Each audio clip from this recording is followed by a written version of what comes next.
उदय स्वरूप ने 12 बार कर नेहा शर्मा की बड़ी क्रूरता के साथ हत्या कर दी। गुड़िया रेप केस के दूसरे आरोपी प्रदीप ने एक अहम खुलासा किया है। मिल रही जानकारी के मुताबिक प्रदीप ने बताया कि उसने ही मासूम की गला दबाकर जान लेने की कोशिश की थी। गुड़िया रेप केस के आरोपी प्रदीप ने बताया कि उसने गुड़िया को 10 रुपए दिए और बिस्किट के बहाने घर के भीतर ले गया और बारी बारी से मनोज और उसने बच्ची के साथ बलात्कार किया। इस घिनौनी मंशा को पूरा करने के बाद उसने गुड़िया को जान से मारने की कोशिश की। गौरतलब है कि दिल्ली पुलिस ने गांधीनगर में हुई इस घिनौनी वारदात के दूसरे आरोपी प्रदीप को रविवार को देर रात बिहार से गिरफ्तार कर लिया था। वो लखीसराय के बहड़िया में अपनी मौसी के घर जाकर छिपा हुआ था। आरोपी प्रदीप को लखीसराय कोर्ट में पेश किया गया, जहां से उसे 72 घंटे की ट्रांजिट रिमांड पर भेज दिया गया।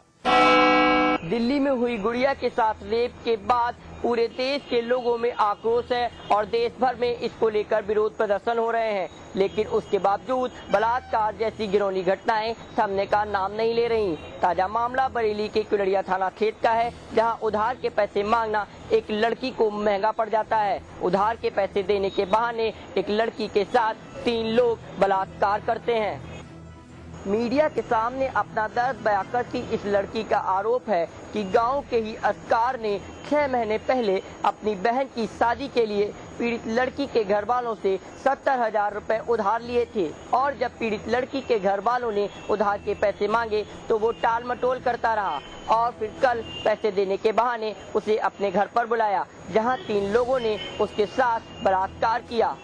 पीड़ित लड़की जब थाने पहुंची तो उसकी सुनवाई नहीं हुई। बहरहाल पुलिस ने आला अधिकारियों के आदेश के बाद बलात्कार का मामला तो दर्ज कर लिया है, लेकिन आरोपी अभी भी फरार हैं। अब देखना यह है कि आरोपी कब तक सलाखों के पीछे होंगे।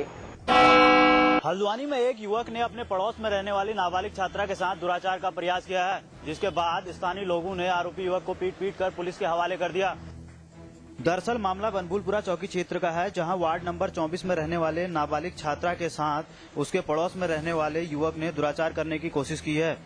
डिश सही करने के बहाने आए अधेड़ उम्र के व्यक्ति ने मानवता को तार-तार करते हुए 14 साल की नाबालिग छात्रा से बलात्कार करने का प्रयास किया। छात्रा के चीखने चिल्लाने के बाद आस पड़ोस में रहने वाले लोगों ने आरोपी के चुंगल से छात्रा को छुड़ाकर उसकी जमकर पिटाई की और पुलिस के हवाले कर दिया। वहीं पुलिस ने इस मामले में जांच भी शुरू कर दी है। आरोपी युवक का नाम सगीर अहमद बताया जा रहा है, जो कि एक पेंटर का काम करता है। पुलिस का कहना है कि छात्रा के साथ दुराचार का प्रयास करने वाले आरोपी को जल्द सलाखों के पीछे भेज दिया जाएगा।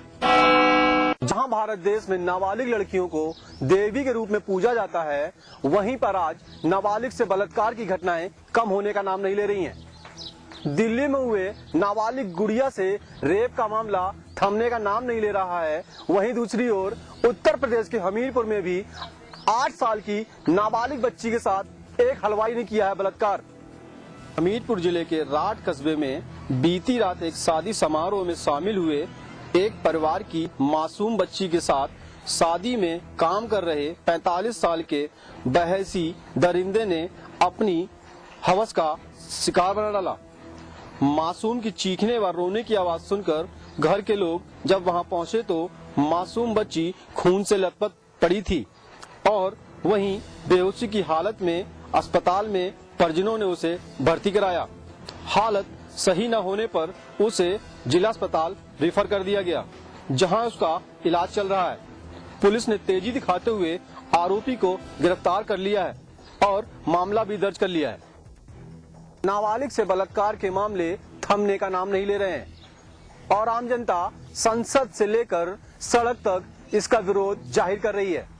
फिलहाल हमीरपुर में हुए 8 साल की बच्ची के रेप के मामले में पुलिस ने आरोपी को गिरफ्तार कर लिया है और उसे जेल भेज दिया है और पीड़ित लड़की जिला अस्पताल में इलाज के लिए भर्ती है। बुलंदशहर में पुलिस की लापरवाही और भीड़ का कहर एक बार फिर देखने को मिला, जहां एक शख्स को भीड़ लगातार 2 घंटे तक पीटती रही और पुलिस तमाशबीन बनकर देखती रही। बुलंदशहर में एक शख्स को पीटा जा रहा है ठीक कोतवाली के सामने। यहां से थाने की दूरी मुश्किल से 20 कदमों की होगी, लेकिन किसी भी पुलिस वाले ने इन लोगों को रोकने की जहमत नहीं उठाई। ये शख्स करीब 2 घंटे तक भीड़ के गुस्से का शिकार बनता रहा। एक शख्स को पीटा जा रहा है ठीक कोतवाली के सामने। यहाँ से थाने की दूरी मुश्किल से 20 कदमों की नहीं होगी, लेकिन किसी भी पुलिस वाले ने इन लोगों को रोकने की जहमत नहीं उठाई। ये शख्स करीब 2 घंटे तक भीड़ के गुस्से का शिकार बनता रहा और फिर बाद में इसे भीड़ ने ही थाने पहुंचाया। दरअसल इस शख्स पर चोरी करने का आरोप लगा था। बस फिर क्या था, भीड़ ने खुद को ही समझ लिया कानून और करने लगी इंसाफ। 20 कदमों की दूरी पर थाने जाने की जहमत किसी ने नहीं उठाई। नतीजा, आरोपी घंटों पिटता रहा। बुलंदशहर में ऐसा पहली बार नहीं हुआ। 2 दिन पहले भी एक तांत्रिक को छेड़छाड़ के विरोध में भीड़ इसी तरह पीटती रही और पुलिस तमाशबीन बनकर देखती रही। इलाहाबाद में कई थानों की पुलिस द्वारा अवैध वसूली की शिकायत मिलने पर इलाहाबाद के एसएसपी ने जांच करवाकर 4 सिपाहियों को निलंबित कर दिया। अवैध वसूली के मामले में एसएसपी ने अवैध वसूली की शिकायत मिलने पर 4 पुलिसकर्मियों की गोपनीयता जांच कराई। उसके बाद उन पर कार्रवाई की। एसएसपी मोहित अग्रवाल को शिकायत मिली थी कि सागंज थाने में तैनात कांस्टेबल राजनाती, अतरसुइया थाने में तैनात कांस्टेबल राजाराम सोनकर, कोतवाली कांस्टेबल मोहम्मद तारिक और ड्राइवर ब्रजेश सिंह अवैध वसूली करते हैं। इस शिकायत पर एसएसपी ने एएसपी सगुन गौतम को मामले की जांच सौंपी थी। अवैध वसूली करते सिपाहियों की वीडियो रिकॉर्डिंग भी करवाई गई। उन्होंने अपनी जांच रिपोर्ट एसएसपी को सौंप दी। इस पर एसएसपी ने 4 पुलिसकर्मियों को सस्पेंड कर दिया है। अवैध वसूली का यह कोई नया मामला नहीं है। जिले के कप्तान द्वारा इस कार्रवाई से पुलिस वालों पर कितना असर पड़ेगा यह तो वक्त बताएगा। गोरखपुर के बेलघाट थाना क्षेत्र के कमरिया घाट पर बीते 9 दिनों से जल सत्याग्रह का आंदोलन पक्के पुल की मांग को लेकर किया जा रहा है। पुल की मांग को लेकर लगातार 9 दिनों से स्थानीय लोग जल सत्याग्रह कर रहे हैं। जल सत्याग्रह इन लोगों की मुहिम आखिरकार रंग लाई। पीडब्ल्यूडी के एससीएन ने एक कॉपी लेकर के सत्याग्रहियों से मिले। उनका कहना था कि बीते दिनों लखनऊ में नाबार्ड की बैठक में इस पोल की घोषणा कर दी गई है। आने वाले 8 मई को मुंबई में नाबार्ड इसकी कितनी धनराशि खर्च की जाएगी उस पर विचार विमर्श करेगा। उसके बाद इसकी कब से निर्माण किया जाए उसकी तिथि घोषित की जाएगी। इस बात पर सत्याग्रहियों ने कहा कि अगर यह बैठक हुई है, यहाँ की बात की गई है, तो उसकी ओरिजिनल कॉपी हमें जिलाधिकारी के हाथों से सौंपी जाए और दूसरी तरफ लिखित रूप में दी जाए कि कब से इस पुल का शिलान्यास और शुभारंभ कर दिया जाएगा।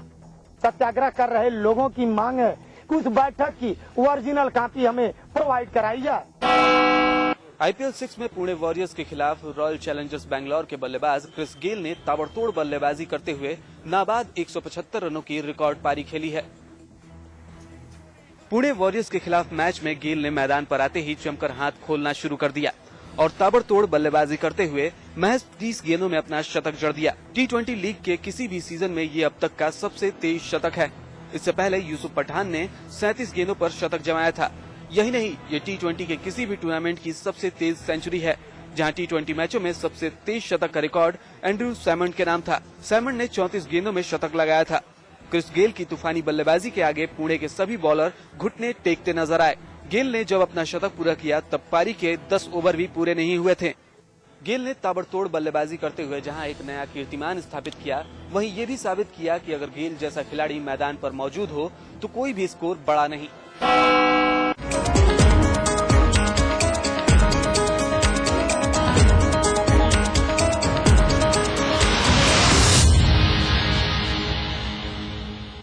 रनों के तूफान से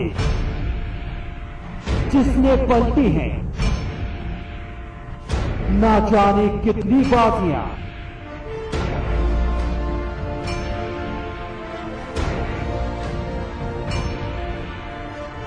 कामयाबी और सफलताएं हैं।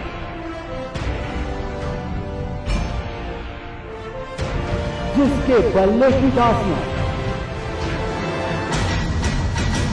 देखिए टर्मिनेटर एट 40 स्पोर्ट्स प्लस से सिर्फ समाचार प्लस पर।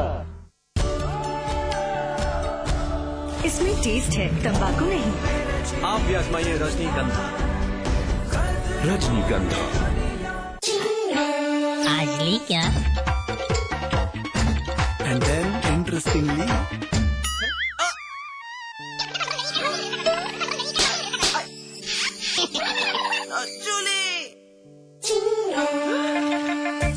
रिफ्रेशिंग मिनी गम।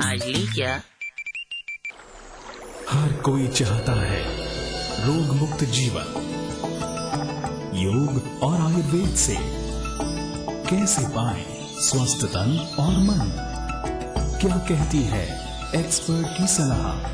देखिए आरोग्य, रविवार दोपहर 12 बजे सिर्फ समाचार प्लस पर।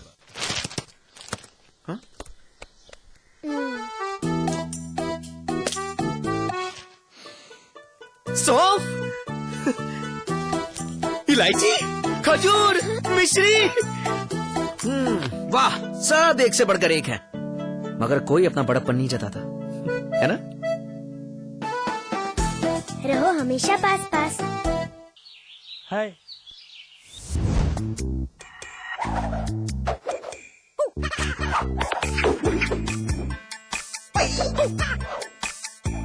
कितनी भी कोशिश कर लो, पानी तो इंटरेस्टिंग नहीं हो सकता। पानी? कैच पियोज। सादा पानी मत पिलाओ, जरा कैच पियोज तो मिलाओ। आम पन्ना, नींबू पानी, जलजीरा और बहुत सारे मजेदार फ्लेवर्स में। क्या आपका शहर न्यूज चैनलों की भीड़ में कहीं खो गया है? क्या आपका शहर अखबार के चंद पन्नों तक सिमट गया है? क्या आपके शहर से मीडिया का ध्यान हट गया है? अगर इन सवालों का जवाब हाँ है, तो हम आपके लिए लेकर आए हैं आपका शहर, आपकी खबर, रोजाना सुबह 8 बजे और रात 10 बजे सिर्फ समाचार प्लस पर। स्वाद बड़ी चीज है, स्वाद से बढ़कर कुछ नहीं। तुलसी सादा पान मसाला।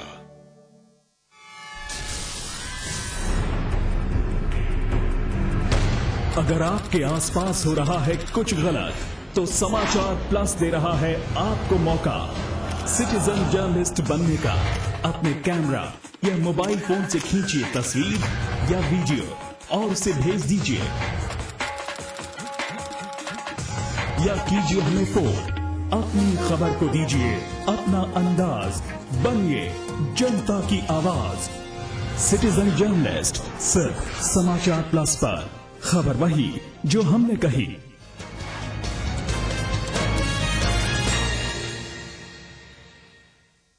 आप देख रहे हैं समाचार प्लस, मैं हूं आपके साथ अमन गिल। शुरुआत करेंगे अब तक की सुर्खियों के साथ। देश की सबसे बड़ी मर्डर मिस्ट्री में सीबीआई ने किया अहम खुलासा। डॉक्टर राजेश तलवार ने की थी आरुषि हेमराज की हत्या। मां ने की सबूत मिटाने में मदद। जेपीसी रिपोर्ट और कोल ब्लॉक आवंटन को लेकर संसद में विपक्ष का हंगामा। संसदीय कमेटी ने भी कोयला खदानों के आवंटन को करार दिया अवैध। खदानों का आवंटन दोबारा कराने की सिफारिश। सपा सरकार के 1 साल पूरे होने पर मंत्रियों ने किया जनता का रुख। सरकार की उपलब्धियों का बखान करते करते मंत्रियों के बिगड़े बोल। किसी ने अधिकारी तो किसी ने मीडिया को दी धमकी। यूपी सरकार और लोकायुक्त के बीच फिर तनातनी। लोकायुक्त ने सपा सरकार पर लगाया घोटालों में शामिल बीएसपी सरकार के मंत्रियों पर कार्रवाई न करने का आरोप। 10 महीने पहले आरोपियों की भिजवाई थी रिपोर्ट। यूपी में शिक्षा विभाग के पास बच्चों की परीक्षा करवाने के लिए नहीं है पैसा। विभाग ने बच्चों को अपनी उत्तर पुस्तिका खुद लाने का सुनाया फरमान।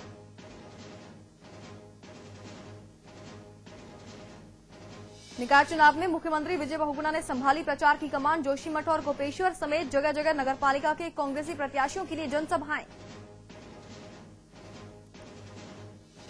ताबड़तोड़ रेप की वारदातों से तार तार हुआ उत्तर प्रदेश। 24 घंटों में रेप की 12 वारदातें आई सामने।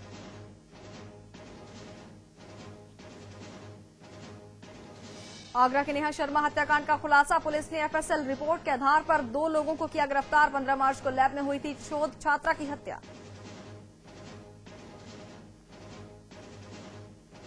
गोरखपुर में पुल के लिए लोगों का जल सत्याग्रह 9वें दिन भी जारी। आंदोलनकारियों ने दी जल समाधि लेने की चेतावनी। कमरिया घाट पर पीएससी तैनात।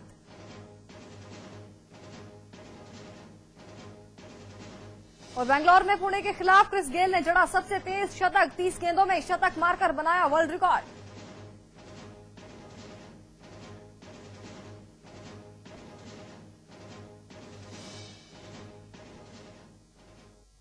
खबरों पर विस्तार से नजर डालते हैं। 2G और कोलगेट पर संसद में पहले ही गिर रही सरकार को एक और झटका लगता दिख रहा है। कोयला घोटाले की जांच के लिए बनाई गई संसदीय कमेटी ने कोयला खदानों के आवंटन को अवैध करार दे दिया है और खदानों के दोबारा आवंटन की सिफारिश की है। जांच समिति के अध्यक्ष